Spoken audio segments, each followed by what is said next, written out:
기도 깊어지다 두 번째 시간입니다. 지난주에 우리가 진정으로 그리스도인이 됐다면 하나님을 아바라고 부를 수 있는 그렇게 친근하고 하나님을 경외하는 그런 관계가 된다고 말씀을 드렸죠. 그래서 지난 한 주간 숙제가 있었습니다.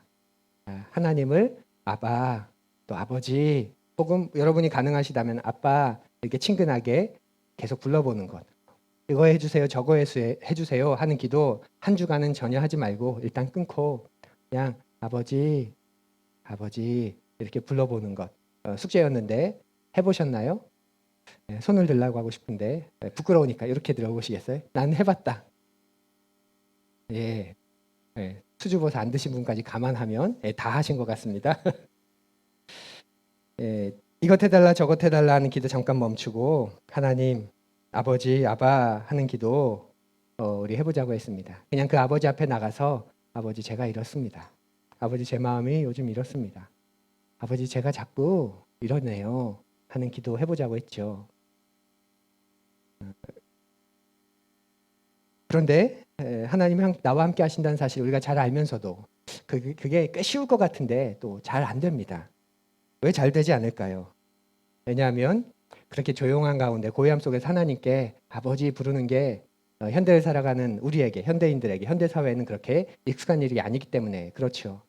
뭐 달라고 해서 받아야 그게 효율적이고 효과도 있고 시간 대비, 뭐 가성비 이런 표현으로 할 만큼 의미 있는 거지. 그냥 아무것도 바라지 않고 그냥 아빠, 아버지, 주님 그렇게 부르는 게 꽤 익숙하지 않습니다. 게다가 효율, 효과, 생산, 합리, 가시적 성과 이런 것들이 지배하는 세상에서 하나님과 소통한다. 하나님과 그냥 친밀히 대화한다. 이건 굉장히 익숙하지 않은 일입니다. 또 그렇게 하기 위해 침묵과 고요함이 필요하기 때문이지요. 우리가 사는 세상은 침묵과 고요함이 불가능하다고 여겨질 만큼 시끄러운 세상입니다. 우린 바쁘고 정신이 없지요. 보통 사람들의 평일 한번 생각해 보십시오. 출근 시간 혹은 등교 시간에 맞춰서 간당간당하게 일어나서 씻고 밥도 허겁지겁 먹는 둥 마는 둥 하고 집을 나섭니다. 지하철에서 버스에서 거의 졸다시피 하면서 회사로 학교로 도착하지요. 또 운전을 하시는 분들도 평소에 2, 30분에 갈 거기를 1시간 넘게 걸리면서도 아침부터 피곤함과 지침과 내면의 그런 어떤 시끄러움으로 도착합니다. 그렇게 시작한 하루가 금방 지나갑니다. 또 집에 있는 분들도 마찬가지죠. 아침에 일어나서 아이들 밥 해줘야지, 등교 준비해줘야지, 출근 준비해줘야지. 그러고 난 다음에는 다 시키고 나면 또 설거지 해야지. 그리고 아주 어린 아이가 있으면 하루 종일 또 이 아이 돌봐야지. 우리가 사는 대한민국이 또 서울이라는 곳이 또 얼마나 바쁜 곳입니까? 우리는 김포에 경기도권에 살지만 여러분의 직장과 사무실은 사업장은 대부분이 다 서울에 계시죠. 있지요. 시끄럽고 소음이 가득한 곳입니다. 그런 삶을 익숙하게 우리가 살아가다 보니까 침묵과 고요함 속에서 내 삶을 잠깐 일시 정지시켜 놓고 음소거 시켜 놓고 하나님, 아버지, 아빠 이렇게 부른다. 굉장히 낯선 일이고 또 쉽지 않은 일입니다. 여유가 없습니다. 또 어떤 면에서 현대인들은 조용하게 있는 걸 굉장히 불안해하지요. 혼자 있는 걸 어쩌면 두려워하는지도 잘 모르겠습니다. 그래서 혼자 있는데도 혼자 있는 게 싫어서 TV를 켜거나 인터넷을 하거나 폰을 가지고 하루 종일 뭔가에 끊임없이 접속합니다. 한번 여쭤볼게요. 여러분 화장실 갈 때 그냥 가십니까? 아니면 뭔가를 들고 가십니까? 여러분이 정상적인 대한민국의 교육을 받았다면 뭔가를 들고 가야 됩니다. 화장실에서 있는 시간조차도 영어 단어 한두 개를 암기해야 그렇게 하루에 3개씩 하면 한 1년이면 1000단어를 우리가 암기한다. 우리는 그런 일단 학업의 신화 속에 있었지요. 화장실 갈 때도 꼭 스마트폰을 들고 가는 분들 많습니다. 제 생각에 화장실을 가는 시간은 절대 고독의 시간입니다. 그 누구와도 나눌 수 없는 시간 아닌가요? 그죠? 근데 그 시간조차도 꼭 뭔가를 가지고 가야 합니다. 그래야 덜 불안하죠. 이게 소음과 분주함과 시끄러움에 익숙한 우리의 모습 아닌가요? 그리고 우리의 눈과 귀를 자극하는 것들이 끊임없이 나옵니다. 그래서 우리 안엔 어떤 두려움이 있습니다. 불안을 넘어선 두려움. 어떤 두려움이냐면 내가 지금 접속하지 않으면, 접속해서 뭔가를 계속 보지 않으면, 내가 잠깐 한눈판 사이 그때 전화를 받지 않으면, 그때 문자를 확인하지 않으면, 그때 어떤 정보를 내가 바로 잡지 않으면 어떤 큰 기회를 놓칠 거야. 큰 어떤 뭔가를 잃어버릴 거야, 낙오되거나 뒤처질 거야 하는 그런 불안에 사로잡혀 있습니다. 그래서 습관적으로 본능적으로 계속 뭔가를 보면서 입력합니다. 전화가 왔어요. 전화를 꼭 받아야 되나요? 네. 아마 꼭 받아야 될 거. 안 받으면 막 불안해지고 두근두근해지고, 그죠? 안 받을 수도 있는데, 내가 할 일, 내 중요한 일 마치고 그 다음 받아도 되는데, 그 다음에 통화를 해도 되는데, 우린 두려워서 우리가 뭘 하고 있더라도 전화가 울리면, 뭔가가 오면 꼭 봐야 될 것 같은 그런 어떤 뒤처지면 안 될 것 같은, 뭔가 중요한 걸 놓칠 것 같은 그런 마음에 살고 있습니다. 그러다 보니 하나님께 집중하는 게 힘들지요. 현대 도시인의 삶 자체가 그렇습니다. 이런 이야기를 길게 드린 이유는 예수님도 오늘날의 도시인들처럼 무척이나 바쁜 삶을 사셨다라는 걸 성경을 보면 쉽게 알 수 있기 때문에 그렇습니다. 물론 우리와는 같은 바쁨이셨겠지만 그럼에도 예수님께서도 평범한 하루의 삶은 굉장히 매우 분주하고 바쁜 그런 삶이셨습니다. 오늘 마가복음 1장을 보면 마가가 예수님의 하루를 있는 그대로 기록해 놓은 것 같습니다. 의도하든 의도하지 않든 예수님의 하루가 이렇게 꽤나 소란스러웠구나 하는 걸 우리가 알게 됩니다. 마가가 들려주는 예수님의 평범한 하루의 모습을 함께 살펴보지요. 하나님의 말씀을 함께 읽습니다. 우리 마가복음 1장 21절에서 36절까지의 말씀인데 설교 노트를 보시면서 굳이 두 절씩 윤독합니다. 신약성경 마가복음 1장 21절에서 36절입니다. 그들은 가버나움으로 들어갔다. 예수께서 안식일에 곧바로 회당에 들어가서 가르치셨는데 사람들은 그의 가르침에 놀랐다. 예수께서 율법학자들과는 달리 권위 있게 가르치셨기 때문이다. 그때 회당에 악한 귀신이 들린 사람이 하나 있었는데 그가 큰 소리로 이렇게 말하였다. 나사렛 사람 예수님, 왜 우리를 간섭하려 하십니까? 우리를 없애려고 오셨습니까? 나는 당신이 누구인지 압니다. 하나님께서 보내신 거룩한 분입니다. 예수께서 그를 꾸짖어 말씀하셨다. 입을 다물고 이 사람에게서 나가라. 그러자 악한 귀신은 그에게 경련을 일으켜 놓고서 큰 소리를 지르며 떠나갔다. 사람들이 모두 놀라서 이게 어찌된 일이냐? 권위 있는 새로운 가르침이다. 그가 악한 귀신들에게 명하시니 그들도 복종하는구나 하면서 서로 물었다. 그리하여 예수의 소문이 곧 갈릴리 주위의 온 지역에 두루 퍼졌다. 그들은 회당에서 나와서 곧바로 야고보와 요한과 함께 시몬과 안드레의 집으로 갔다. 마침 시몬의 장모가 열병으로 누워 있었는데 사람들은 그 사정을 예수께 말씀드렸다.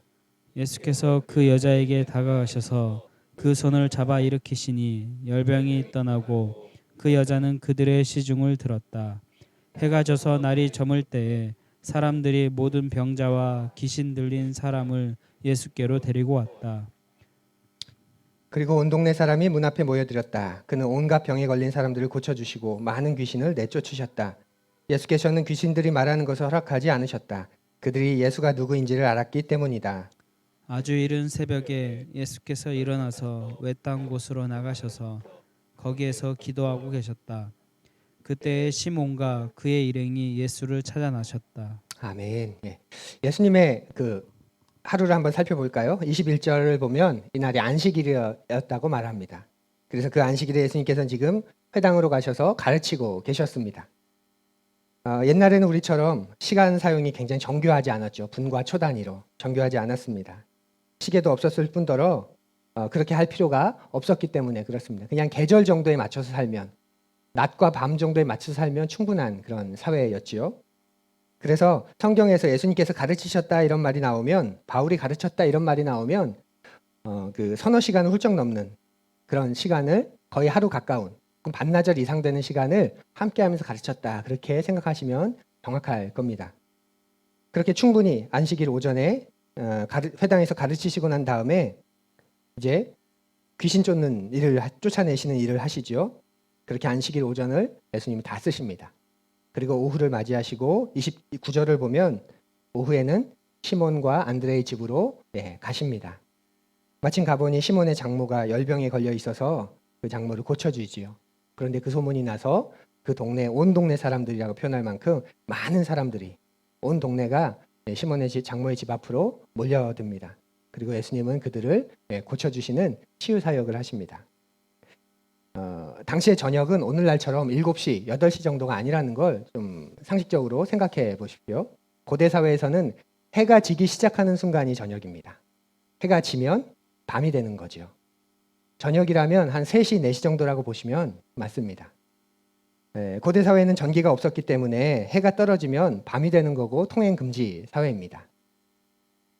그래서 해가 떨어지는 5시나 6시면 밤이 되는 거고 해가 떨어지기 시작하는 3, 4시 정도부터가 저녁이 시작되는 거죠.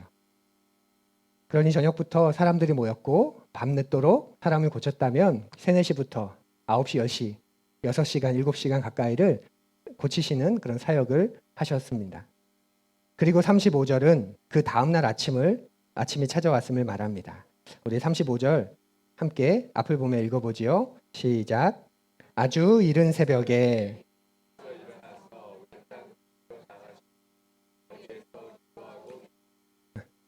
예수님의 이 모습이 제자들한테는 꽤 충격적이었을 것 같아요. 좀 낯설고 이상했을 것 같아요. 신령하게 보이기보다는 새벽부터 주님 교제하시는구나. 오늘 우리가 생각하는 그런 새벽 기도나 큐티의 모습과는 다른 당시로선 되게 좀 낯선 그런 모습이었을 겁니다. 그 전날의 일정은 꽉 차 있었습니다. 밤늦도록. 아침부터 밤늦도록. 오전 내내 가르치셨고 오후에는 또 원치 않게 방문하셨다가 고치시고 사람들이 찾아오자 밤늦도록 또 치유하시고 그렇게 꽉 찬 일정이었는데 아무리 유대관계가 좋은 고대 사회였다고 해도 다 보내고 홀로 있고 싶을 만큼 그런 소란스러운 그런 사회였을 겁니다. 그래서 늦잠을 자도 모자랄 것 같은 다음날 아침인데 그 이른 새벽에 예수님께서 한적한 곳으로 나가십니다. 제자들은 자고 있었기 때문에 그것을 몰랐겠지요. 일어나 보니 예수님이 안 계십니다. 기다렸겠지요. 기다려도 안 오니 찾아 나섭니다. 그리고 예수님을 발견하게 되는 걸 오늘 본문에 말해줍니다. 이 본문에서 여러분 뭐가 느껴지십니까? 예수님께서도 소음이 없는 시간과 장소가 필요하셨다는 그런 생각 들지 않으세요? 예수님께서도 소음이 없는 시간과 장소가 필요하셨다. 지난 시간에 예수님께서 철저하게 인간이셨다는 말씀을 드렸죠. 철저하게 인간으로 오신 예수님께서 하나님 아버지하고만 집중할 수 있는 시간과 공간이 필요하셨습니다. 우리처럼 제가 시간을 정해서 기도하진 않지만 순간순간 기도해요. 늘 하나님 생각해요. 항상 기도해요. 이렇게 하나님과의 교제를 예수님은 퉁치지 않으셨습니다. 예수님이야말로 그렇게 말할 수 있는 분 아닙니까? 나는 내 아버지와 늘 기도해. 난 내 아버지와 늘 열려 있어. 난 늘 아버지를 불러. 예수님이야말로 그렇게 말씀하실 것 같은데 그렇지 않으시고 소음이 사라진 소음이 없는 그런 시간과 장소가 필요하다. 나도 그곳으로 나가야 된다. 그걸 삶으로 보여주셨습니다. 기억하십시오. 여러분의 눈과 귀와 마음을 아버지께 집중해야 그 아버지의 음성이 들리실 겁니다.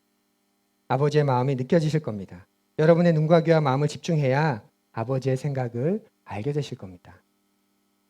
그런데 시끄러움과 분주함 속에서는 하나님을 만나고 깊은 교제를 갖는 게 어렵습니다.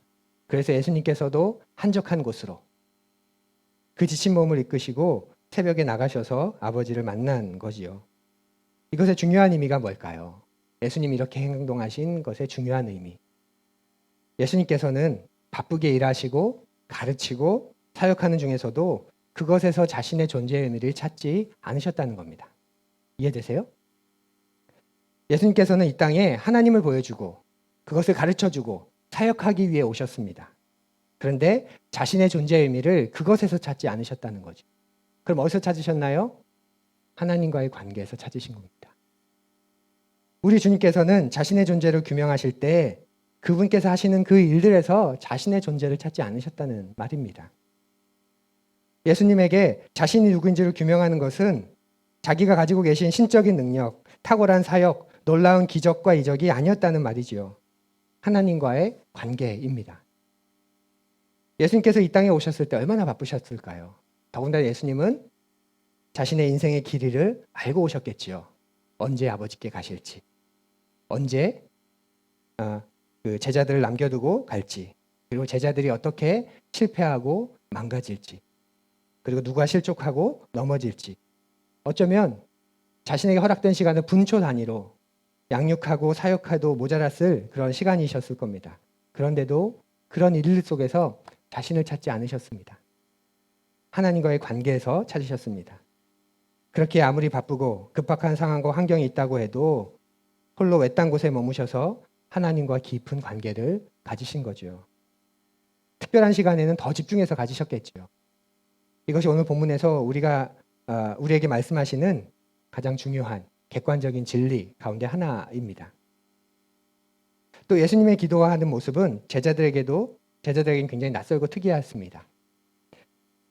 당시의 기도는 어디서 했냐면 보편적으로는 회당이나 저작거리에서 했습니다. 많은 사람들이 보는 곳에서 기도했습니다. 또 기도할 때 무릎을 꿇고 기도하기도 했지만 또 보편적인 기도의 모습은 서서 하늘을 향해 두 손을 들고 기도하는 모습이었습니다. 고대 사회는 종교 사회였기 때문에 그런 모습을 이상하게 여긴 게 아니라 기도 시간이 됐구나. 우리가 기도해야 하는 시간이 됐구나. 저 사람은 지금 하나님을 찾고 있구나. 아버지를 부르고 있구나. 그렇게 자연스럽게 받아들였습니다.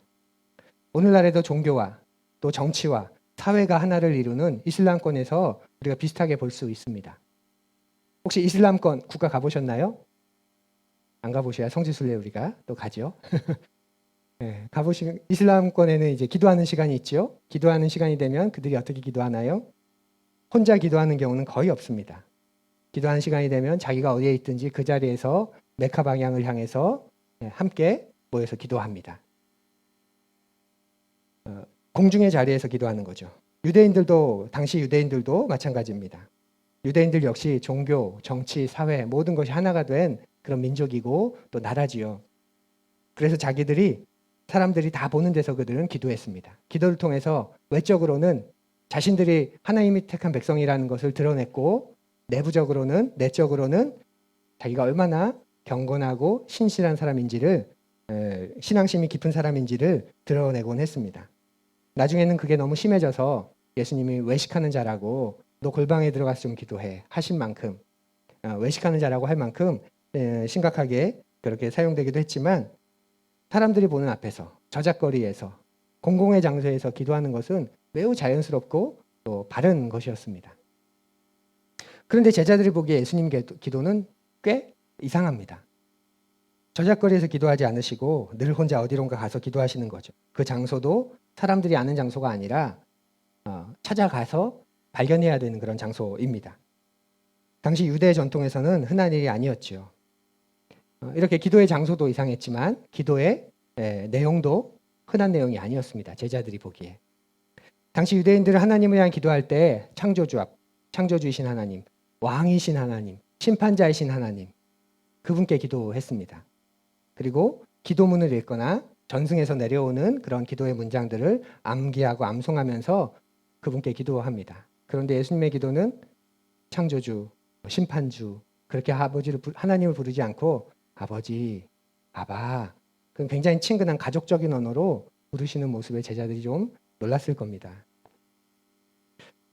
지난 시간에 예수님께서 하나님을 부르실 때 한 번이라도 하나님이라고 불렀다 안 불렀다 기억하세요? 안 불렀다. 복음서에 보면 예수님은 한 번도 하나님을 하나님이라 부른 적이 없죠. 아버지라고 불렀습니다. 단 한 번 시편 말씀을 인용하실 때만 나의 하나님 하면서 불렀을 뿐입니다. 이렇게 기도의 호칭도 다르고 기도할 때 내용도 다르고 기도의 장소도 다르고 이런 모습들이 달라서 제자들이 결국 예수님께 뭘 요청하나요? 우리들에게도 좀 기도하는 법을 가르쳐 주십시오. 말하는 거죠. 그래서 예수님이 주님 기도를 가르쳐 주십니다. 그 주님 기도의 시작도 아버지 이렇게 시작됩니다. 누가복음에서는 아버지, 마태복음에서는 하늘에 계신 우리 아버지. 근데 신약에 사용된 헬라어로는 파테르, 아버지 하면서 시작되는 게 문맥에 맞습니다.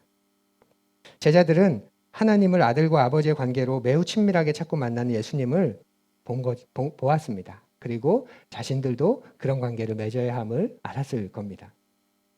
예수님은 아주 좋은 관계인 아버지와 아들이 대화를 나누는 것처럼 사랑과 우정 속에서 성숙한 부부가 깊은 대화를 나누는 것처럼 또 오래된 우정을 가진 친구들이 인격적인 관계 속에서 대화를 나누는 것처럼 하나님과 이렇게 대화를 나누시고 교제를 하셨습니다. 그 모습이 제자들에게는 신비하기도 했고 신기하기도 했지요. 그래서 우리에게도 기도를 좀 가르쳐 주십시오. 이렇게 요청했습니다. 대화하는 예수님의 모습은 그럼 어떤 모습이었을까요? 예수님은 하나님과 이렇게 대화하실 때 어떤 모습이었을까요?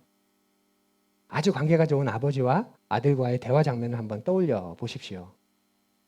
마치 그런 모습이었겠죠. 서로 두려움이 없는, 걸림이 없는. 혹시 이런 모습일까요? 아버지, 제 차가 필요한데요. 좀 차 좀 주십시오. 아버지, 제가 돈이 필요한데요. 늘 주시잖아요. 근데 이번에는 왜 이렇게 늦게 주세요? 줄 거 빨리 주세요. 막 이렇게 하나님과 대화하셨을까요? 여러분 혹시 아버지와 그렇게 대화하십니까? 네, 요즘엔 그렇게 대화하는 분 좀 계시더라고요. 정치 얘기할 때. 예, 서로 야 이놈아 그러면서 엄청 민감해지던데 예수님께서 하나님과 어떤 대화를 했는지 우리 잘은 모르지만 깊은 친밀감, 우정, 사랑 속에서 자신의 속마음을 이야기하는 기도였겠지요. 이게 예수님이 우리에게 보여주신 기도의 모습입니다. 그런데 사랑하는 푸린 여러분, 기도는 우리에게만 있는 게 아니지요. 세상의 모든 종교에도 다 기도가 있습니다. 기독교에만 기도가 있는 게 아닙니다. 그러면 차이가 뭘까요? 예수님이 이렇게 보여주신 기도, 그리고 성경에서 가르쳐주는 기도, 가장 세상의 모든 종교에 있는 기도와 가장 다른 점은 우리의 기도는, 기독교의 기도는 자신에게 솔직하면서 하나님의 마음을 살피는 기도라는 겁니다. 한번 읽어볼까요? 앞을 보며 다 넘어갔네요. 네, 우리 함께 읽어보겠습니다. 기독교의 기도는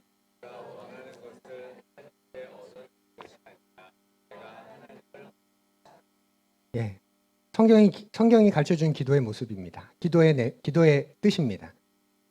성경은 기도가 내가 원하는 것을 하나님께 얻어내는 게 아니라 내가 하나님을 얻는 것이다 라고 가르쳐 줍니다.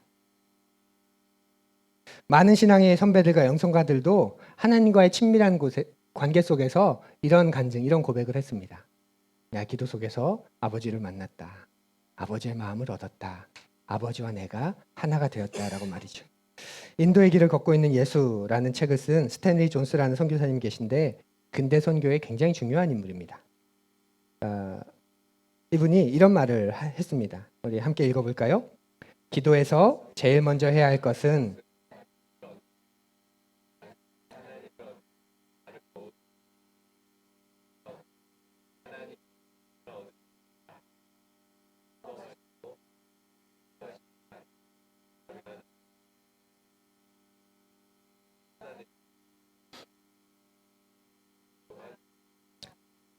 사랑하는 푸른 여러분, 하나님을 얻는 것, 그것이 기도의 목적입니다. 그런데 우리가 드리는 기도를 보면 그렇지 않을 때가 많죠. 그럼 우리의 기도를 한 영성가는 이렇게 꼬집습니다. 현대인의 기도는 두 가지 가운데 하나다. 하나님께 좀 더 얻는 기도, 그리고 하나님을 좀 더 아는 기도. 많은 사람들이 드리는 기도는 하나님으로부터 좀 더 얻어내는 기도인 것 같아요. 뭐 주세요, 뭐 주세요, 이것 해주세요, 저것 해주세요. 이건 일반적인 종교의 기도죠. 일반적인 종교가 가진 기도의 공통적인 특징이 바로 그것입니다. 하늘을 감동해서 지극과 정성으로 필요하다면 그 면벽수도까지 하면서 지극과 정성으로 하늘을 감동시켜서 마음을 얻어내는 것, 내가 원하는 것을 얻어내는 것. 그래 네 정성이 갸륵하다. 너의 정성이 하늘도 감동했다. 그렇게 감동해서 얻어내는 것. 이것이 일반 종교의 기도입니다. 우리의 기도도 분명 그런 모습이 분명히 있고 그런 특징이 있습니다. 하지만 그건 기독교의 기도에서 매우 작은 부분이고 첫 출발이고 비본질적인 것이지요. 우리의 기도의 가장 본질적인 부분은, 가장 중심적인 부분은 우리가 기도를 통해 하나님 그분을 더 알게 된다는 거죠. 아는 만큼 하나님 그분을 더 얻게 된다는 겁니다. 그분을 알게 되면서 하나님에게 휘어잡히고 하나님께 사로잡히게 되고 하나님의 포로가 되고 하나님께서 나를 소유해 주시길 원하는 것, 그것이 우리의 기도입니다. 그래서 우리의 기도는 하나님을 더 얻는 기도입니다. 하나님을 더 알아가는 기도죠. 예수님이 하신 기도가 바로 이런 기도입니다. 예수님의 이 기도 우리도 배우면 좋겠습니다. 우리도 탐내고 우리도 욕심내고 우리의 인생을 걸면 좋겠습니다. 괜찮으세요? 네. 그러니 이번 한 주간 한적한 곳으로 가보십시오. 여긴 아멘을 안 하시네요. 이번 주 숙제입니다. 우리 한적한 곳으로 가면 좋겠습니다. 근데 제가 이렇게 말씀을 드리면서도 슬픈 예감이 듭니다. 가지 않을 것이다 하는. 여러분도 그런 내적인 확신이 들지요? 목사님이 가라고 해서 가겠다고 마음은 먹었는데 내가 아멘은 했지만 솔직히 나 안 갈 것 같다. 자신이 없다. 근데 왜 안 가는지 아세요? 여전히 여러분들이 여러분의 존재의 의미를 여러분들이 하는 일에서 찾기 때문에 그래요. 내가 하는 공부, 내가 하는 직업, 내가 하는 사업, 내가 관계를 맺고 있는 사람들, 내가 만나는 사람들과의 관계 속에 이루어지는 성취, 어떤 업적, 그 속에서 나를 찾기 때문에 그렇습니다. 그렇게 살면 당분간은 성공하실 겁니다. 얼마나 성실한 삶입니까? 얼마나 책임감 있는 삶입니까? 그런데 곧 어려움에 빠질 겁니다. 그러면 또 다른 성취감, 또 다른 책임감을 가지고 계속 이렇게 흘러다니며 살아갈 뿐입니다. 저도 마찬가지이지요. 제가 누군가를 내가 하는 설교, 내가 하는 목회, 내가 하는 수많은 일들 속에서 내가 누구인지를 증명하려고 하고 발견하려고 한다면 제가 한적한 곳으로 갈까요? 절대 안 가겠죠. 안 그래도 시간이 부족한데 지금 이걸 통해서 나를 증명하고 보여줘야 되는데 내가 이 정도 되는 사람이라고 꽤 괜찮은 사람이라고 끊임없이 증명하고 보여줘야 되는데 한적한 곳에 가서 시간을 허비하고 낭비하고 어떤 일이 일어날지도 모를 그것을 내가 시간을 쓴다고 저도 마찬가지일 겁니다. 그런데 제가 저 스스로를 향해서 네가 하는 목회로 네가 누구인지를 증명하는 게 아니야. 너는 네가 누구인지는 너와 하나님과의 관계로 증명되는 거야. 하나님에 의해서 네가 누구인지가 드러나게 되는 거야. 라는 걸 제가 진실되게 여긴다면 한적한 곳으로 가겠지요. 일이 좀 잘 되면 그것에 매몰되고 싶지 않아서 그것 때문에 교만해지다가 하나님을 잃고 싶지 않아서 한적한 곳으로 갈 것이고 좀 안 되면 내가 누구인지를 잃지 않으려고 하나님께 나아갈 겁니다. 그리고 그 앞에 가서 제가 어떤 고백을 할까요? 풍삼기를 하신 분들 얘기해 보십시오. 제가 그렇게 하나님 앞에 가서 제가 무슨 고백을 할까요? 제게 하신 일을 깊이 감사하겠죠. 하나님께서 그리스도 안에서 나를 온전히 받아주셨다. 하나님께서 그리스도 안에서 나를 특별한 존재로 삼아주셨다. 하나님께서 그리스도 안에서 나를 새로운 하늘 가족 공동체에 속하게 하셨다. 내 하나님께서, 내 아버지께서 거기서 제 의미를 찾으려고 또 애쓰겠지요. 있다가도 없어지는 것, 성공했다가도 실패하는 것에서 내 존재의 의미를 찾거나 규명하려고 들지 않을 겁니다. 그런 분들은 한적한 곳으로 가기 시작할 겁니다. 왜 여러분이 한적한 곳으로 가는 게 어려울까요? 하나님에게서 내가 누구인지를 찾으려 하지 않고 내가 하는 일에서 내가 지금 해놓은 일들 속에서 내가 누구인지를 내가 어떤 사람인지를 내가 이 정도 되는 사람이라는 걸 끊임없이 증명하고 보여주려고 하니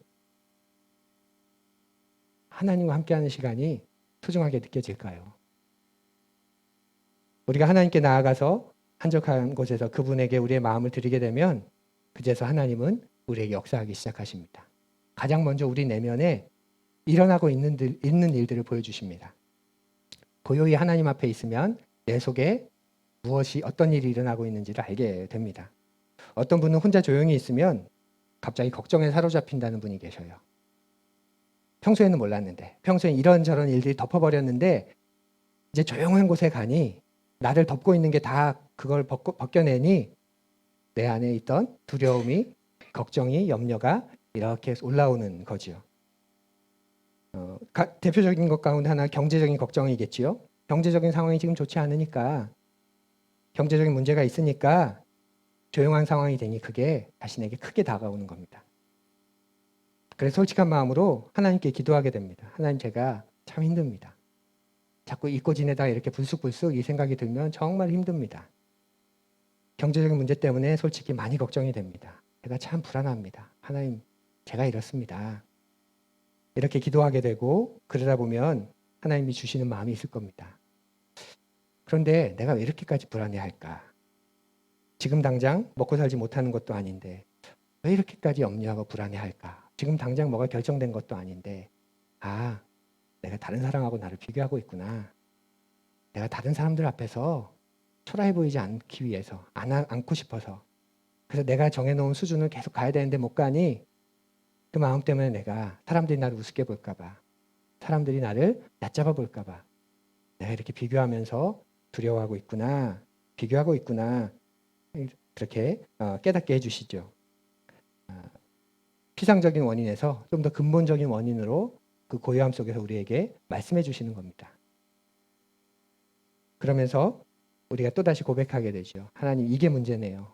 제가 아직도 비교의식에 사로잡혀 있고 이것에서 벗어나지 못하고 있습니다. 하나님, 이게 제 모습입니다. 그렇게 기도하다 보면 어느 순간 알게 되실 겁니다. 이건 경제적인 문제가 아니고 비교 정도의 문제가 아니고 결국 내가 하나님을 신뢰하지 못하고 있는 문제구나. 하나님이 수많은 모습 가운데 내가 어떤 부분의 하나님을 내가 신뢰하지 못하고 있구나. 하늘에 나는 새도 먹이시는 하나님, 들에 핀 꽃도 입히시는 하나님. 너희는 먼저 그의 나라와 그의 일을 구하면 내가 다 더할 거야 하는 그 하나님. 내가 하나님을 신뢰하고 있지 못했었네요. 내가 하나님을 진실로 믿고 있지 않았었네요. 그렇게 고요함 속에서, 하나님과의 관계 속에서 우리에게 일어나는 일들입니다. 혹시 여러분에게 어떤 불안감이 있으십니까? 평소에는 이런저런 걸로 눌러놨는데 조금 바쁜 삶이 이렇게 거치면 툭 하고 일어나는 그런 불안감, 두려움. 그게 어디에서 온 것인지 정직하게 살펴보십시오. 그 시간이 반드시 필요합니다. 그렇지 않으면 여러분 자신에게 속으며 살 겁니다. 문제가 있는데 문제가 없는 것처럼 속으며 살고, 또 문제가 있긴 있는데 그건 작은 문제인데 하나님을 조금만 신뢰하면 아무것도 아닌, 오히려 기대할 만한 문제인데 마치 당해서는 안 된 일을 당한 것처럼 비명 지르면서 살 겁니다. 누리라고 주신 것들을 다 낭비하고 포기하면서 살 겁니다. 가까이 지내는 한 동생 부부를 상담하게 되었습니다. 결혼 후에 수년간 갈등이 있어서 부부 관계가 원활하지 못한 꽤 힘든 그런 친구들이었습니다. 제가 양쪽을 다 알기 때문에 상담을 해주는데 상대방에게는, 서로의 배우자에게는 하지 않는 그 말을 저에게 하는 거예요. 그러니까 서로는 그 이야기를 모르는 거죠. 겉으로 보면 한쪽이 분명 잘못한 일인데 이야기를 듣고 보니 이미 그 잘못이 있기 오래전에 아주 큰 잘못이 있었다는 걸 알게 됐습니다. 이렇게 서로가 어떤 일이 있었는지를 정직하게 직면하지 않고 서로 이야기하지 않는데 이 문제가 해결될까요? 회복되고 관계가 깊어질까요? 그래서 조심스럽지만 이야기해 줬습니다. 이걸 먼저 두 사람이 얘기해야 될 것 같아. 두 사람이 먼저 이 이야기를 아프겠지만 힘들겠지만 이야기해야 될 것 같아 라고 말했는데 더 크게 문제가 될 것 같아서 두렵다. 그렇게 말했습니다. 그런데 최근에 서로의 솔직한 마음을 이야기하는 기회가 생겼다고 합니다. 그러면서 그 친구의 고백을 들었습니다. 내가 그랬었네요. 네, 제가 그랬었습니다. 하나님 앞에서 하나님, 제가 그런 놈이었습니다. 제가 그렇게 했던 사람입니다. 그렇게 기도하게 됐다고 합니다. 서로를 정직하게 직면했고 하나님 앞에서 자기가 어떤 사람인지 알았고 그런 자기의 모습을 인정하면서 그 하나님의 도우심을 구하니 시간은 좀 걸리겠지만 분명 기쁨 또 소망이 되는 그런 관계가 되리라 고백이 되었습니다. 우리에게도 그렇지 않을까요? 내가 누구인지를 내가 모르는데, 지금 내 안에 어떤 두려움과 염려가 사로잡혀 있는지도 모르는데, 지금 내가 무엇에 민감하고 무엇 때문에 내가 두려워하고 있는지를 모르는데 어떻게 하나님과 인격적인 관계를 우리가 가질 수 있겠습니까? 홀로 있는 시간에 그렇게 자기를 끄집어내는 연습, 여러분 자신을 바라보는 훈련을 해야 합니다.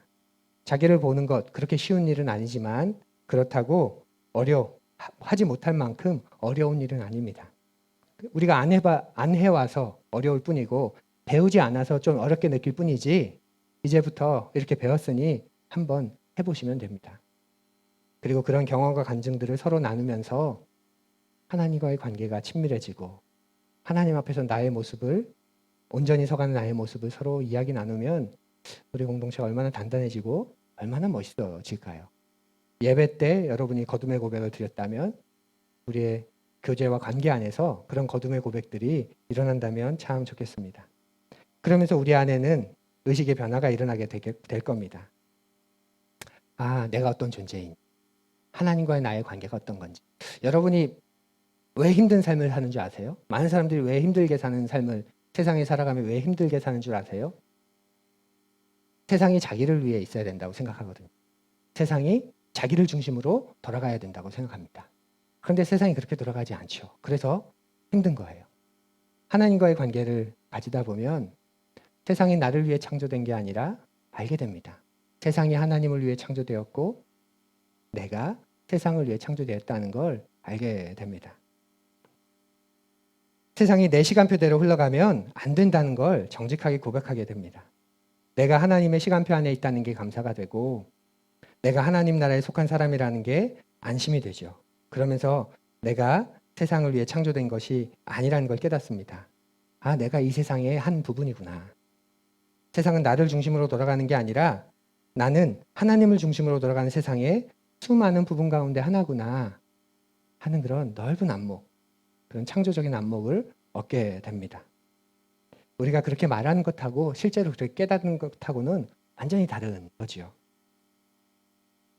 우리가 그렇게 깊은 삶, 넓은 삶, 이 세상의 한 부분으로 기꺼이 하나님의 영광을 드러내는 그런 삶을 살아가면 참 좋겠습니다. 그러니 이번 한 주 함께 훈련해 보지요. 한적한 곳으로 가십시오. 네, 저도 가겠습니다. 매일 5분 괜찮습니다. 뭐 그게 익숙하지 않은데 이제 하니까 1시간은 해야지 하다가 막 졸고 그러다가 막 자기를 비난하고 그러지 마시고 한적한 곳에 홀로 하나님께 조용히 아버지 하는 게 훈련이 안 되셨다면 3분, 5분 정도는 충분합니다. 그런 훈련이 좀 되셨다면 20분, 30분 얼마든지 좋습니다. 한적한 곳도 어디 산골짜기일 필요가 없지요. 내가 하나님께 고요하게 설 수 있는 곳이면 한적한 곳입니다. 카페도 괜찮고 여러분이 주차해 놓으신 차 안도 괜찮고 회사에서 점심시간에 점심시간 마치고 회사 옥상 한 켠도 괜찮고 정 없으신 분은 화장실도 괜찮고 변비는 책임 못 지지만 그런 한적한 곳으로 가셔서 거기서 하나님 아버지 제가 이래요. 제 모습이 이래요. 제 안에 이런 게 가득해요. 이렇게 한번 올려드려 보십시오. 그리고 가실 때 꼭 성경을 가지고 가십시오. 충분히 훈련이 안 되신 분은 스마트폰 들고 가지 마십시오. 그게 방해가 될 겁니다. 카톡이나 알람이나 문자에 아마 미혹되실 겁니다. 뭐만 하려 그러면 울리잖아요. 그죠? 그거 두고 손때 묻은 성경책을 가지고 가십시오.